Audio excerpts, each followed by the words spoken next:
오늘 밤이 지나면 나라는 사람은 존재하지 않을 것을 알기에 나는 정신적으로 퍽 긴장한 상태에서 이 글을 쓰고 있다.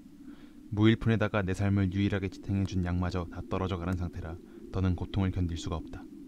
그래서 이 다락방 창문에서 저 아래 지저분한 거리로 몸을 던질 생각이다.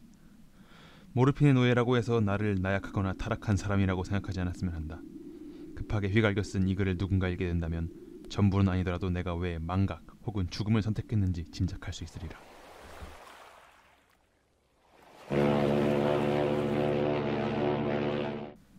내가 화물 관리인으로 일하던 전기선이 독일 경비선에게 납포되었는데 그것은 태평양의 망망대해에서는 공공연히 벌어진 일이었다. 비록 나중엔 몰락했을지라도 세계대전이 막 발발한 그 당시에는 독일의 해군력이 매우 건재하던 때였다. 우리의 배는 합법적인 전리품이 되었고 승무원인 우리는 해군 포로로서 지극히 공평하고 정중한 대접을 받았다. 납포자들의 감시가 얼마나 느슨했던지 나는 포로가 된 지 닷새 만에 장기간 쓸 수 있는 물과 식량을 실은 작은 보트로 혼자서 탈출에 성공할 수 있었다.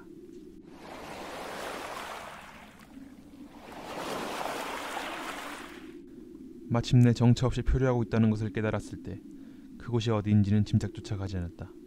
나는 유능한 항해자가 아니었으나 그나마 해와 별을 보고 그곳이 적도 남단 부근이라는 정도를 막연히 추측할 수 있었다. 경도에 대해서는 알 수 없었고 육안으로 보이는 섬이나 해안선도 없었다. 화창한 날씨가 지속되는 가운데 이글거리는 태양 안에서 몇 날 며칠을 표류하는 동안 지나가는 선박이라도 있을까 아니면 사람이 사는 육지엔 닿지 않을까 기다렸다.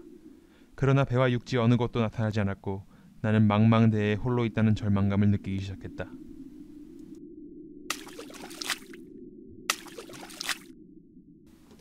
내가 잠든 동안에 변화가 생겼다. 어쩌다가 그렇게 되었는지 도저히 알 길이 없다. 괴로운 꿈에 시달리면서도 줄곧 잠들어 있었기 때문이다. 이윽고 잠에서 깨어보니 나는 사방으로 끝없이 펼쳐져 있는 진흙 속에 반쯤 잠겨 있었다. 그렇게 느닷없이 크게 바뀐 주변을 보고 내가 놀랐을 거라 예상하겠지만 사실은 놀라움보다 두려움이 컸다. 썩어가는 흙과 공기 속에 간담이 서늘해지는 불길한 무언가가 있었기 때문이다. 끝없는 평원처럼 펼쳐져 있는 역겨운 진흙 속엔 썩은 물고기를 비롯해 정체 모를 생물의 시체가 널려 있어 주위에 악취가 가득했다. 그 완전한 침묵과 광대한 불모지에 살고 있을 극도로 끔찍한 존재에 대해 차마 묘사할 수 있을 것 같지가 않다. 그저 검은 진흙이 펼쳐져 있을 뿐 들리는 것도 보이는 것도 없었다. 그러나 완전한 침묵과 한결같은 풍경은 역겨운 공포가 되어 나를 짓눌렀다. 섬뜩하리만큼 구름이 한 점도 없어 거의 검은색처럼 보이는 하늘에선 태양이 이글거리고 있었다. 내 발밑에 새카만 늪이 하늘에 반사된 것처럼 말이다. 좌초된 보트 안으로 기어들어가면서 내가 처한 상황을 설명할 수 있는 이론은 딱 하나라는 생각이 들었다. 전대미문의 화산 폭발. 그 영향으로 해저면의 일부가 수면으로 솟구침으로써 무수한 세월 동안 심해에 숨겨져 있던 지역이 드러난 것이 틀림없었다. 내 발밑으로 솟구쳐 있는 새로운 육지는 워낙 넓어서 아무리 귀를 기울여 봐도 희미한 파도 소리조차 들리지 않았다. 그곳에는 죽은 생물을 먹고 사는 바다새 한 마리조차 없었다. 나는 몇 시간 동안 보트에 앉아 생각에 잠겼다. 한쪽으로 기울어져 있는 보트는 태양의 움직임에 따라 희미한 그늘을 드리웠다. 시간이 흐르면서 땅의 끈적거림이 어느 정도 사라졌고 곧 얼마간 돌아다니기에 충분할 정도로 땅이 마를 것 같았다. 그날 밤 나는 거의 잠을 이루지 못했다. 이튿날 나는 바다가 사라진 이유와 구조될 가능성을 알아보기 위해 물과 식량을 챙기는 등 육지 탐사를 준비했다. 사흘째 되는 날 아침, 걷기에 좋을 정도로 마른 땅을 발견했다. 물고기의 악취로 인해 미칠 지경이었다. 그러나 나는 보다 중요한 문제에 신경을 쓰고자 악취 따위는 하찮게 넘기고 대담하게 미지의 목적지를 향해 출발했다. 하루 종일 꾸준히 서쪽으로 걸어갔다.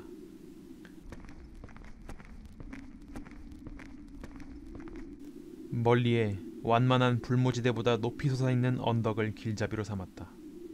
그날 밤은 야영을 했고 다음 날에도 언덕을 향해 걸었다. 그러나 언덕은 처음에 봤을 때보다 좀처럼 가까워지는 느낌이 들지 않았다. 나흘째 저녁 무렵 언덕 기슭에 도착했다. 언덕은 멀리서 봤을 때보다 훨씬 높았고 중간에 끼어든 골짜기로 인해 지세가 더 가파르게. 나는 너무 지쳐서 언덕을 오르지도 못한 채 기슭에서 잠이 들었다. 그날 밤 꿈자리가 왜 그리도 사나웠는지 모르겠다. 왼쪽 부분이 기괴하게 볼록해진 달이 동쪽 평원에서 높이 솟아오르기 전 나는 식은 땀을 흘리며 잠에서 깨어나서는 다시는 잠들지 않겠다고 다짐했다. 꿈에서 본 환상들을 또 한 번 감당하는 건 무리였다. 달빛 속에서 보니 한낮 시간에 이동한 것이 얼마나 미련한 짓이었는지 깨달았다. 타는 듯한 떼약볕이 없다면 이동이 훨씬 수월해질 터였다. 해질녘에 포기했던 등정도 얼마든지 해낼 수 있다는 기분이 들었다. 짐을 집어든 나는 언덕의 정상을 향해 출발했다. 완만한 평지의 변화없는 단조로움이 내 모호한 공포의 원천이었다고 앞서 말했다. 그러나 정상을 향해 올라가면서 구덩이인지 협곡인지 모를, 아직은 높이 솟아있지 않는 달빛이 닿고 있지 않은 반대편의 까마득한 시면을 보는 것은 더 커다란 공포였다. 마치 세상의 끝에서 영원한 어둠에 가늠할 수 없는 혼돈을 엿보는 기분이 들었다. 묘하게도 그때의 공포는 신라건과 형체 없는 암흑의 세계를 지나 솟구치는 사탄의 오싹한 모습을 떠올리게 만들었다. 달이 점점 높아지자 계곡의 비탈이 생각만큼 가파르진 않다는 것을 확인하게 되었다. 암붕과 바위의 돌출부는 내려가기에 좋은 발판이었고 수십 미터쯤 내려간 뒤부터 내리막길이 아주 완만해졌다. 까닭모를 충동에 이끌려서 힘겹게 바위를 타고 내려간 나는 좀 평평한 비탈면에 선 채 여전히 빛이 닿지 않은 암흑의 시면을 내려다보고 있었다. 난데없이 맞은편 비탈에서 거대하고 독특한 물체가 내 눈길을 끌었다. 그것은 100미터쯤 떨어진 맞은편에 위태롭게 서서 떠오르는 달빛에 하얗게 빛나고 있었다. 기껏해야 커다란 바위의 일부일 것이라 생각한 나는 스스로를 설득시키려 했다. 그러나 그 생김새와 위치는 자연의 것이 아님이 분명했다. 가까이서 살펴보자 형언할 수 없는 감정이 북받쳤다. 크기가 어마어마하다는 점, 게다가 그것이 있던 장소가 지구 태동기에 깊고 깊은 해저임에도 불구하고 그 이상한 물체는 장인의 손길에서 빚어진 훌륭한 석조물이며 어쩌면 사고력을 지닌 생명체들에게는 숭배의 대상이었을 것이라는 확신이 들었다. 어리둥절하고 겁도 났지만 과학자나 고고학자의 희열 같은 것이 없지 않아 주변을 좀 더 자세히 살펴보기로 했다. 천장 가까이 떠오른 달은 협곡을 따라 솟은 절벽 위로 기이하면서도 환한 빛을 던지고 있었다. 협곡 바닥으로 드넓게 펼쳐진 수면은 달빛에 닿으며 시야의 양쪽으로 굽이쳐 흘러온 물결이 발치에 닿을 듯했다. 계곡을 가로지르는 잔물결이 거석의 밑단을 씻어내렸고 그 표면에서 비문과 조악한 조각들이 눈에 띄었다. 비문들은 어느 책에서도 본 적 없는 생경한 상형 문자로 대부분이 물고기, 뱀장어, 문어, 갑각류, 연체동물, 고래 따위의 해양 생물을 상징화한 것이었다. 그 중엔 현대에 존재하지 않는 해양 생물을 표현한 문자도 있었지만 나는 이미 해저면의 융기로 생긴 평원에서 그런 변이된 생물체를 본 적이 있다. 단지 그림 조각에 불과했음에도 그건 내게 더없이 매혹적이었다. 어마어마한 크기, 그 크기 덕분에 물 건너편에서도 석상들은 또렷하게 보였다. 내 생각에는 그림의 형체들이 인간, 적어도 인간 비슷한 종족을 묘사한 것처럼 보였다. 그 형체들은 고깃대처럼 해저동굴 같은 곳에서 머물거나 바닷속의 암석 신전에서 제식을 치르는 것처럼 보였다. 내가 감히 그 얼굴과 생김새를 자세히 말하지 못하는 이유는 단순히 그 기억을 떠올리는 것만으로도 현기증이 나기 때문이다. 물갈퀴가 달린 손과 팔, 놀라울 정도로 크고 흐물거리는 입술, 유리알처럼 튀어나온 눈, 그 밖에 기억하기조차 불쾌한 특징에도 불구하고 전체적인 생김새는 흉측한 사람이었는데 가히 인간의 상상력을 뛰어넘을 정도로 기괴한 모습이었다. 그 중에도 이상한 점은 형체들의 모습이 배경과는 균형이 맞지 않게 새겨져 있다는 것이었다. 그림 중에서 한 형체가 자기와 거의 비슷한 크기의 고래를 죽이는 모습이 있었다. 다시 말하지만 그들의 기괴한 모습과 놀라운 크기는 정말 인상적이었다. 그러나 곧 나는 그 형체들이 단지 원시 부족의 상상력이 만들어낸 신에 불과하다고 결론 내렸다. 내가 가장 대담한 인류학자의 이론을 뛰어넘는 과거를 떠올리며 경외감에 젖어 있는 동안 눈앞의 고요한 협곡에는 달빛이 기괴하게 일렁이고 있었다. 그리고 그때 불현듯 그것은 나타났다. 잔물결을 일으키며 수면으로 떠오른 그것은 어두운 물 위로 미끄러지듯 시야에 들어왔다. 그것은 크고 흉측한 모습으로 악몽 속의 거대한 괴물처럼 거석을 향해 돌진했다. 비늘이 달린 커다란 팔을 휘젓는 동안 무시무시한 머리를 웅크린 채 이상한 소리를 내고 있었다. 그때 나는 정말로 미쳐 있었던 것 같다. 비탈과 절벽을 어떻게 기어 올라왔는지, 또 좌초된 보트까지 어떻게 돌아왔는지 기억나는 것이 거의 없다.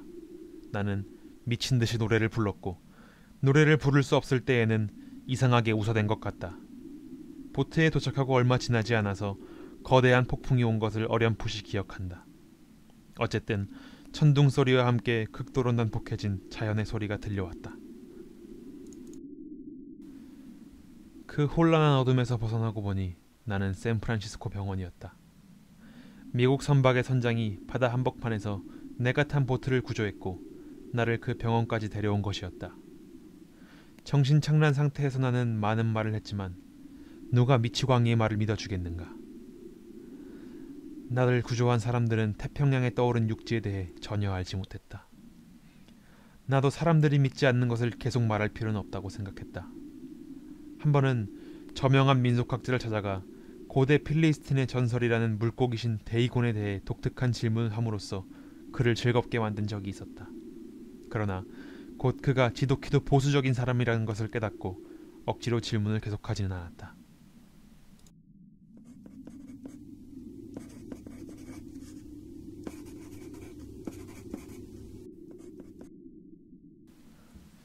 달의 왼쪽이 기괴하게 볼록해진 밤이면 더더욱 그것이 보인다. 나는 모르핀을 주입한다. 그러나 약효는 일시적이었고 나는 끝내 무력한 노예처럼 마약에 빠져들어갔다. 그래서 지금 모든 것을 끝내고 싶다. 그때의 사건을 알리기 위해, 혹은 사람들의 경멸적인 즐거움을 위해 모든 것을 글로 남김으로써 말이다. 가끔씩 그 모든 것이 철저한 환영은 아니었을까. 독일 군함에서 탈출한 이후 폭염과 요동치는 보트 속에서 시달린 열병의 장난은 아니었을까 자문하곤 한다.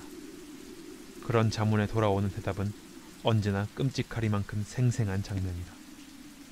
깊은 바다를 볼 때마다 나는 그 정체 모를 존재 때문에 몸서리친다. 이 순간에도 자신의 끈적끈적한 서식지에서 기거나 허우적거리며 고대의 석신을 숭배하고 물기 머금은 해저에 화강암 첨탑에 역겨운 자신들의 모습을 새겨놓고 있을 그런 존재들을 말이다. 그것들이 물결 위로 솟구쳐서 전쟁에 지친 보잘것없는 인류를 모조리 악취나는 발톱으로 잡아끄는 날이 꿈에 나타난다. 육지는 가라앉고 검은 해저면이 대혼란에 빠진 세상의 한복판으로 부상하는 날. 곧 끝을 낼 시간이다. 미끈거리는 거대한 몸뚱이가 육중하게 바닥을 밟고 오는 굉음이 들려온다. 나를 찾지 못할 것이다. 이럴 수가! 저 손! 저 창문! 창문!